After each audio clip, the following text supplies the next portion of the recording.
Bueno, buenas tardes a todos. Soy el doctor Marcelo Pardini. Muchos o la mayoría me conocen de la atención en nuestra sede de Culpina y San Martín. Bueno, ante el pedido de los queridos compañeros de la obra social y amigos, voy a intentar explicar en estos breves minutos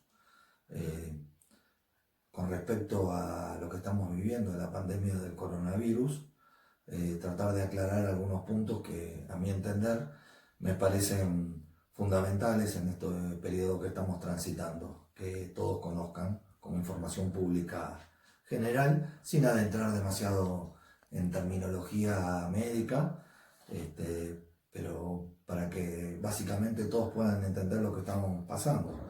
Hay multitudes de videos, información que lamentablemente muchos no contribuyen a la información general de la gente, más creo que terminan confundiendo y haciendo entrar en pánico a nuestra población con respecto a lo que estamos viviendo. Y lo digo desde el punto de vista médico, por ser médico también del hospital público, tener un servicio a mi cargo en el hospital público, entonces puedo hablar desde el punto de vista de la obra social y puedo hablar desde el punto de vista de la salud pública, que es lo que tanto amamos y queremos desde que nos recibimos, ¿no? Voy a hablar de 4 puntos fundamentales con respecto a esta pandemia, que serían la gravedad de la situación hospitalaria, qué podemos hacer para evitar el contagio y si estoy contagiado o pienso que estoy contagiado, ¿qué puedo hacer? Bien, en cuanto al primer punto, quiero aclararle que de cada 100 pacientes que tenemos confirmados, 80 son casos que nosotros llamamos leves o asintomáticos. Esto quiere decir que la enfermedad se autolimita sola y luego de un periodo de aproximadamente 2 semanas se cura. Son síntomas leves, puede tener fiebre, 38 más, tos seca, dolor de garganta, lo que nosotros llamamos odinofagia, disgeusia, que es lo que nosotros llamamos que le falta el gusto, anosmia, que es la falta del olfato, y ahora estamos viendo en algunos casos, mucho menores, reacciones cutáneas, ¿sí? Sin entrar en terminología médica, quiero decir que son el 80% de los pacientes son casos leves, que en 2 semanas la enfermedad se autolimita, a veces tenemos que hacer un tratamiento sintomático y la enfermedad se cura y quedan inmunes a esta enfermedad y no les trajo mayor inconveniente. Es más, quizás ninguno o muchos de ellos ni siquiera se han dado cuenta de que han padecido la infección y la han pasado casi en forma totalmente asintomática. Y de estos 100 pacientes, sí, 20 son lo que nosotros llamamos los casos severos. Son los que el virus entra por boca, nariz, y va hacia los pulmones. Y ahí es donde se complica con cuadros de neumonía y son los cuadros de dificultad respiratoria que nosotros realmente no queremos que lleguen, pero sabemos que hay 20 pacientes de estos 100 que van a entrar en estos cuadros. Ahora igual acá hay que hacer una diferencia. Este es un virus que tiene un altísimo contagio, para que se den cuenta, tiene 4 veces mayor infectividad que el virus de la gripe, ¿sí? Entonces, de estos 20 pacientes que yo dije que de cada 100 venían, que eran cuadros que nosotros llamamos graves, entre 15 a 17 de estos pacientes en 2 semanas quedan curados, por supuesto, son internados con un tratamiento médico y se van sin ninguna secuela a su casa. Solamente entre 3 a 5 de estos 20 pacientes pasan a lo que nosotros llamamos la UTI, la unidad de terapia intermedia, y que sí, estos pacientes tienen una alta mortalidad, entre el 25 y el 50% de estos pacientes tienen posibilidad de fallecer. Pero piensen que estamos hablando de 3 a 5 pacientes de cada 100. O sea que estaría diciendo aproximadamente que si hablamos de 4 pacientes, solo uno de estos pacientes de los 100 tendría posibilidad de fallecer. Esto, para que quede claro, más o menos en términos estadísticos, estamos hablando de que los menores de 50 años tienen un 1.5% de probabilidad de fallecer. Y los mayores de 80 años sí, por supuesto, tienen mayor posibilidad de fallecer con un 15% aproximadamente. Por supuesto, si estos pacientes tienen a su vez lo que nosotros llamamos enfermedades concomitantes, llámese diabetes, inmunosuprimido, problemas pulmonares como el asma o la enfermedad pulmonar obstructiva crónica, que es el EPOC, obviamente la mortalidad de estos pacientes puede aumentar, ¿sí? Y es importantísimo aclarar que en estos casos leves generalmente incluimos a los niños, porque esta es una pandemia que no afecta mayormente a los niños. La mayor parte de los niños son asintomáticos, pero sí pueden transmitir el virus. Por esto hay que evitar el contagio con el contacto con los adultos mayores.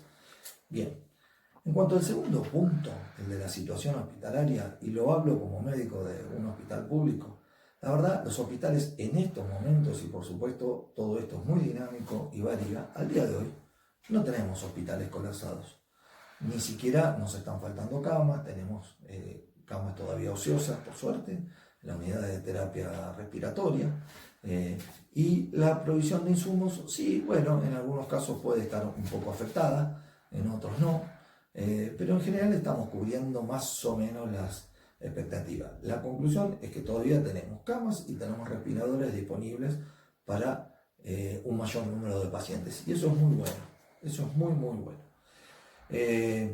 Por supuesto, también nos estamos preparando para lo que pudiera venir. Ojalá no venga, lamentablemente puede llegar a venir.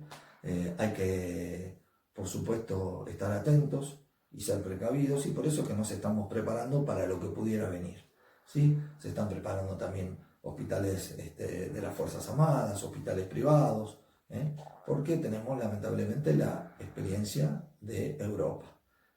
Por supuesto, no estamos en Europa, ni todavía hemos llegado ni siquiera mínimamente a lo que pasó y está pasando en Europa, pero bueno, la idea es justamente prevenir esta situación. Y la verdad, estoy muy, muy conforme de los profesionales que tenemos, tanto en el ámbito público y privado, que están respondiendo muy, muy bien y con mucha responsabilidad ante esta epidemia. Bien. El tercer punto que les quería comentar es qué puedo hacer para evitar el contagio. Bueno, acá lo fundamental es ralentizar el ritmo de contagio, ¿sí? Esto es lo más importante que tiene que tener clara la población en general, ¿sí? ¿Eso para qué? Porque nos va a dar la posibilidad de responder a toda la demanda que tengamos. No es lo mismo que se enferme toda la gente junta y que mucha de esa gente requiera respirador, que esto lo vayamos haciendo en etapas. Para esto, dos puntos fundamentales en esto. El aislamiento social, esto que venimos hablando hace mucho, o por lo menos desde el mes pasado, para evitar que haya contactos. Con esto, lo que estamos diciendo que es un virus que es altamente contagioso, y el aislamiento social nos va a permitir esto, que se disminuya la cantidad de infectados. Para que quede bien claro, miren este video cortito que les voy a decir.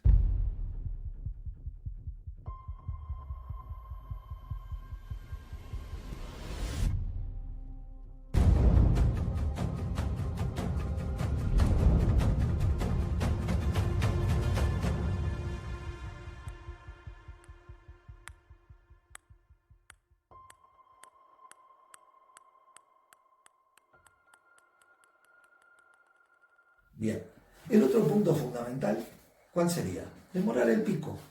El pico que es la mayor cantidad de infectados que tengamos en un momento dado. No es lo mismo, para que ustedes me entiendan, tener un pico así que tener un pico así. La cantidad de infectados quizá pueda ser la misma. La diferencia es el momento en que tengamos la mayor cantidad de infectados y el tiempo en el cual lo tengamos. Y esto también, para que vean gráficamente de qué les estoy hablando y de lo que nos puede permitir a la salud pública poder responder a esta situación, es fundamental demorar el pico. No es lo mismo un pico, vuelvo a repetir, el pico alto que el pico amesetado que nosotros llamamos. Miren este videito.